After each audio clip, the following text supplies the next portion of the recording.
So Assassin's Creed Odyssey is the biggest game in the game's history. Biggest map they've ever developed for the game. And the game now has fully developed into a role-playing game. Well, that's what I think. Ladies and gentlemen, boys and girls, it's Assassin's Creed Odyssey live in my mama's house.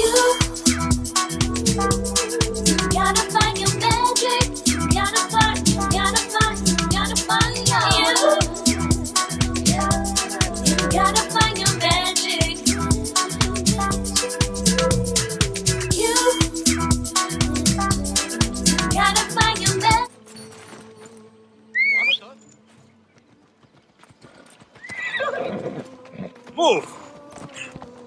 Slow down! I say that the game is now a fully fledged role-playing game because of how it unfolds. Gone are the days where you are pulling off stickers off walls in an Assassin's Creed game. You are now literally in an open world setting and you are this assassin, but there's more elements to it than an Assassin's Creed game. Bear with me, I'll explain.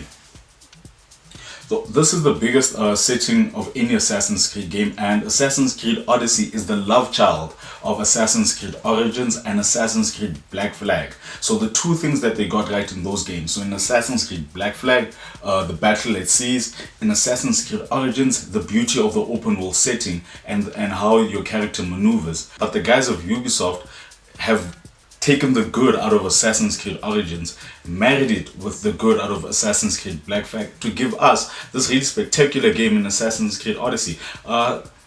Just to put it out there, even with the day one patch, the game seems to glitch in terms of from a graphic point of view. Some instances in the map remain still, and you can't go, like they stutter. You know, so I think this is something that the guys at Ubisoft will iron out as more patches come out. So I've played the game for more than 20 hours, and one thing I'll tell you is that I've barely scratched the surface of this game. But wow, what a spectacular game. Set in Greece, all you guys that love Greek mythology, you will absolutely love this game. In a time and place where the Athenians are taking on the Spartans, and you are like the instigator of war now. So gone are the days where you're just looting and stealing, but now you can actually loot and steal and kill, and all those actions weaken the other side to give the other side an upper hand to attack. So each and every area in the game is fortified, and the more loot you steal, the more leaders you kill, the more soldiers you kill, you weaken the area to give the opposite side enough momentum to invade. And by doing that, and by picking the side, whether you're the side that's defending, whether the side that's attacking, you'll win yourself some really cool loot. But one thing I'll tell you about this game storyline, and if you're a big fan of the movie 300, you are going to pick a side faster than you can say Sparta. The fights and battles, more than anything, just require a really good timing to see your opponent's moves, and with correct timing and the abilities that Alexio develops along the game by unlocking the skill tree. Remember in Assassin's Creed Origins that the moves came as default and they were just within you as the player, if that makes sense to you guys. This time you have to assign the different moves to the different,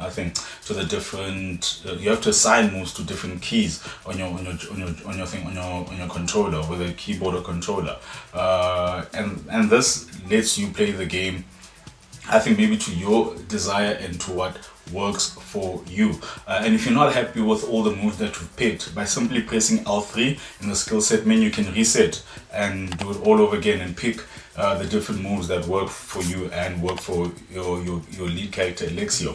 The game storyline is a bit of a tricky one, man. There's father issues, there's sister issues, and you're looking for your mom. That's all I can tell you. It's quite a tangled up storyline, but it plays out beautifully, man.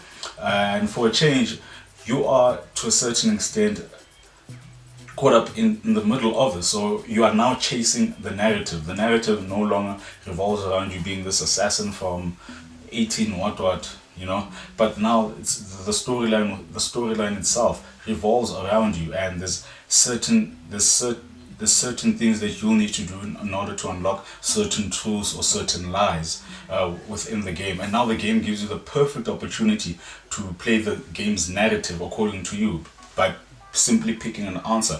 These answers have bigger consequences along the game storyline. Just like I said earlier on, the battles also do take place at sea, seeing that the game also has copied really good elements from Assassin's Creed Black Flag. And like the sea battles are quite intense. They will really keep you on your toes, and it's so easy to lose it all while out at sea. You know, just the wrong timing of your ship moving in the wrong direction, giving the other ship enough momentum to ram you.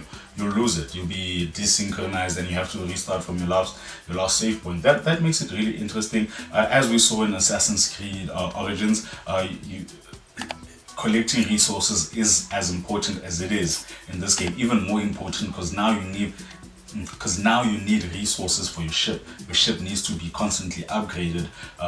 You need to add more personnel to your ship because they add more abilities to your ship. They add defenses or attacks. So it adds a really kick-ass dynamic to the resource gathering part of the game. And just like in the previous installment, if you found a weapon that best suits you, as you level up, you better go to the blacksmith and level up with that weapon. You know, it goes hand in hand. But what I love about Assassin's Creed Odyssey is how the game just unfolds. There is so much to do, so much to take on, so many people to defeat. Whether it's the Athenians, whether it's the Spartans, whether it's mercenaries, whether it's cultists, whether it's bandits, whether it's killing off gigantic animals, godlike creatures, godlike beasts sent from the heavens or from the bowels of hell. You know, there's so much to do, so much to defeat. It's not a game you'll finish in one sitting on one day. This is a game that you're going to play throughout the rest of the year. And if you are big on open world adventure games, for me this is high up there in terms of what's out there in terms of the open world setting, in terms of the open world market right now in the gaming world. Probably the biggest map we've seen, probably the biggest open world gaming we've seen this year, or to come out this year, man. With all that said, I give Assassin's Creed Odyssey a solid 9 out of 10 for me. The characters in the game, in terms of how they're designed, they're also quite and how they interact with you is a bit repetitive. A lot of them, if you look at their faces, they look quite the same. Also, I think the glitching within the graphic is something that'll be sorted out or ironed out in the months to come. But nonetheless, let me know what you think of Assassin's Creed Odyssey in the comment section. While you're at it, subscribe and like my channel. My name is Super Dave.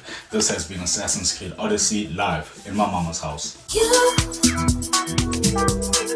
gotta find your magic.